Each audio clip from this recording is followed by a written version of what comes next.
नमस्कार साथियों, आप देख रहे हैं केशव सिंह वॉइस। जैसा कि आप देख रहे हैं, सवाल हजार बदले में जवाब चुप।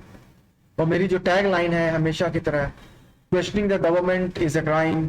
सरकार से सवाल पूछना एक गुनाह है। सरकार से सवाल पूछना ही गुनाह है। जैसा कि अब मणिपुर के संदर्भ में हम सबने देखा कि सरकार किस तरह से, खास करके सरकार मतलब और भारतीय जनता पार्टी मतलब दोनों का ही मतलब मिस्टर नरेंद्र मोदी हैं। उनसे अगर सवाल मणिपुर जल रहा है, मणिपुर में जो कुछ भी हुआ उसके ऊपर मणिपुर में के बजाय बोलने की बजाय ये केवल और केवल सिर्फ चुप है। इसके सिवाय वो कुछ नहीं कर सकते। इन्हें हम जो भी कहें, जितना भी कहें उतना कम है। उस ठीक इन्हीं से प्रेरणा लेकर जो मणिपुर के जो मुख्यमंत्री हैं उनसे भी अगर सवाल किया जाए तो वो भी ठीक उसी तरह से चुप्पी साधे हुए हैं।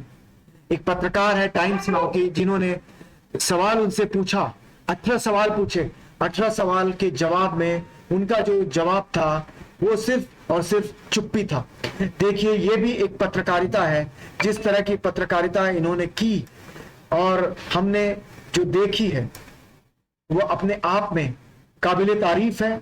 यह है सवाल है। आप इस सवाल को सुने, आप देखें और समझने की कोशिश करें कि पत्रकार जब सही तरीके से जब अपने पत्रकारिता धर्म को निभाता है तब सरकारों के चूल हिल जाते हैं।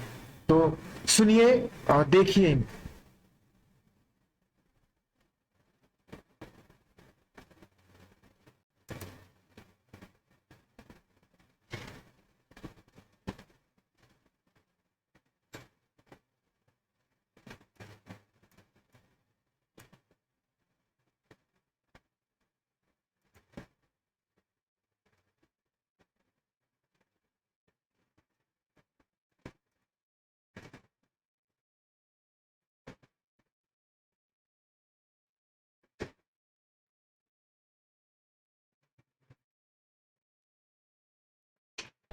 बीरेन जी, विपक्ष बार बार आपके इस्तीफे की मांग कर रहे हैं, इस पे आप क्या जवाब देना चाहेंगे? सर 75 दिन क्यों लगे? आरोपी 5 आरोपी को अरेस्ट करने में 75 दिन क्यों लगे?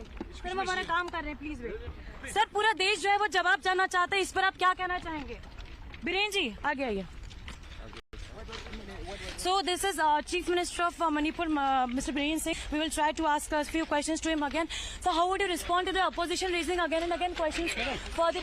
Let him speak. He's speaking. देखिए किस तरह सवालों से भाग रहे हैं। Listen to him too. ये है मणिपुर के मुख्यमंत्री। Listen to him. Please let him respond. Sir, he's speaking. We are. Manipur is burning, sir. Why the situation is not changing? How would you respond to it, sir? Madam, please. What is the reason, sir? Center has deployed its forces. State has also deployed its forces, but why no action has been taken, Biren sir? Madam, please. Chief Minister, sir, how would you respond to it? People of Manipur, not only people of Manipur, but people of India wants to listen.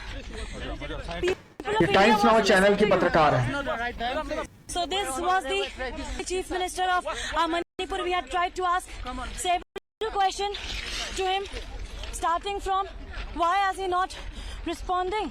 Happening despite the fact that Manipur is still burning.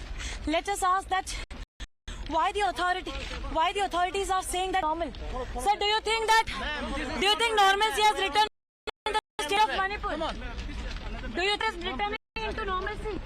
If yes, then why there are what he's saying something? Let him say something. He's saying something. So do you think that it is returning to the normal? Why there were incidents of burning? Please don't touch our equipment, sir. We are doing our duty. It is our job. The entire nation is mourning. Avroop is showing you the visuals.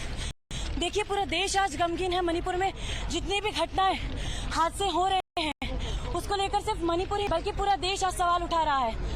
और इसलिए आज हम भी अपना दायित्व लेकर, अपनी responsibility लेकर यहाँ पहुंचे हैं to ask the question, that when is he going to tender his resignation? That's why the state of Manipur is burning. Why the authorities are incompetent. The state and center, despite being deploying their forces, are not able to work at all. तो यही बड़े सवाल हमने मुख्यमंत्री से यहाँ पर पूछने की कोशिश की, लेकिन जवाब फिर भी नहीं मिला है। लेकिन देखिए, दायित्व यही हमारा है कि हम सवाल पूछते रहें, सवाल पूछने से हम रुकेंगे नहीं।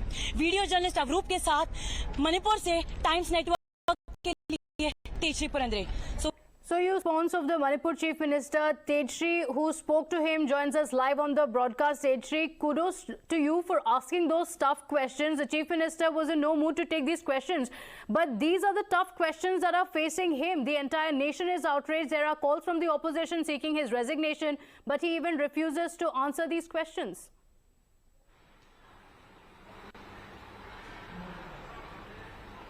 Well, yes, carefully at the sequence we had put forward straight 18 questions to the Chief Minister of Manipur, did not answer. Well, he did answer to the first two questions, but the first answer was indeed very much the second question, which we asked, that the accused, why the accused were arrested after 75 days, because we have seen the kind of outrage when the video was viral in which two paraded naked, they were raped, they were allegedly raped, they were harassed, and then they were brutally beaten.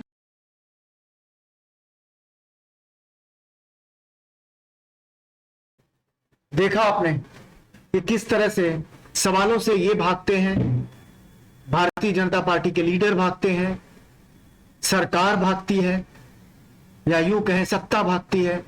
संसद में सत्र नहीं चलने दिया जा रहा है, सत्ता पक्ष कहता है कि विपक्ष चलने नहीं देता। लेकिन यह भी समझने की कोशिश करिए कि विपक्ष किस धारा के अंतर्गत वो चाहता है कि ये सत्र चले, सवाल किस अंदर में किस में पूछा जाए। लेकिन सत्ता पक्ष नहीं चाहता, सत्ता पक्ष चाहता है कि केवल 2 घंटे में ही समाप्त कर दिया जाए मणिपुर को। देखते हैं, और क्योंकि जो ग्राउंड है वो बिल्कुल मुफीद है भारतीय जनता पार्टी के लिए कि संसद न चले, क्योंकि अगर संसद चलेगा तो उन्हें जवाब देना होगा तो वो रिकॉर्ड में चला जाएगा। तो इससे बेहतर है कि इसी तरह से अवरोध होता रहे संसद का, ये भी मानसून सत्र जाया हो जाए, जैसे इसके पहले का जो शीतकालीन सत्र जो था वो अडानी के नाम पर चले गया था। तो धन्यवाद आप सभी का, जिन लोगों ने इसे देखा, सुना, समझा, समझने की कोशिश की। जो नए हैं उसे सब्सक्राइब करें, जो पुराने हैं उसे देखें, सराहें। धन्यवाद।